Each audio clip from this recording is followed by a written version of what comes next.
भटिया समिति की सिफारिशें। भटिया समिति, जिसे औषधीय जांच समिति के नाम से भी जाना जाता है, भारत सरकार द्वारा 1953 में मेजर जनरल एस.एल. भटिया की अध्यक्षता में स्थापित की गई थी। इसका मुख्य उद्देश्य भारत में दवा उद्योग के कार्यप्रणाली की व्यापक जांच करना और देश की स्वास्थ्य सेवा और अर्थव्यवस्था के लाभ के लिए इसे मजबूत बनाने के उपायों की सिफारिश करना था। यहाँ भटिया समिति की कुछ प्रमुख सिफारिशें हैं। उद्योग संरचना और संगठन। सार्वजनिक क्षेत्र का प्रोत्साहन।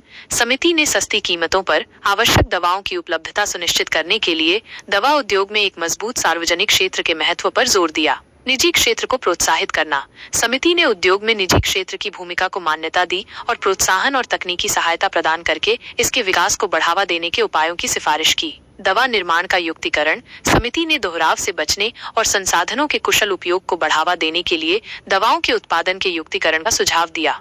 दवा मूल्य निर्धारण और वितरण।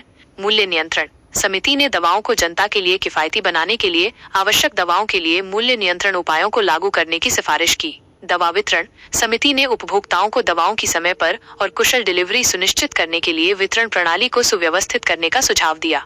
दवा गुणवत्ता नियंत्रण।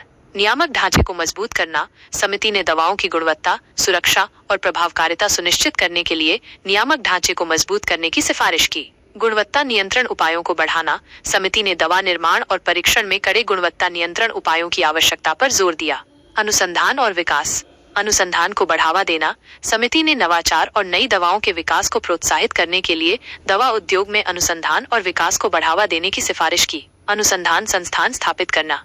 समिति ने दवा विज्ञान के विभिन्न क्षेत्रों में अनुसंधान करने के लिए अनुसंधान संस्थान स्थापित करने का सुझाव दिया। मानव संसाधन विकास, प्रशिक्षण और शिक्षा। समिति ने उद्योग की बढ़ती जरूरतों को पूरा करने के लिए दवा कर्मियों के प्रशिक्षण और शिक्षा की आवश्यकता पर जोर दिया। शैक्षणिक संस्थान स्थापित करना। समिति ने दवा विज्ञान में गुणवत्तापूर्ण शिक्षा प्रदान करने के लिए शैक्षणिक संस्थान स्थापित करने की सिफारिश की। भटिया समिति की सिफारिशों ने भारतीय दवा उद्योग को आकार देने में महत्वपूर्ण भूमिका निभाई। इसकी कई सिफारिशों को लागू किया गया, जिससे उद्योग के विकास हुआ। हालांकि सार्वजनिक क्षेत्र को बढ़ावा देने जैसी इसकी कुछ सिफारिशों को पूरी तरह से लागू नहीं किया गया, जिससे उद्योग के विकास पर मिश्रित प्रभाव पड़ा।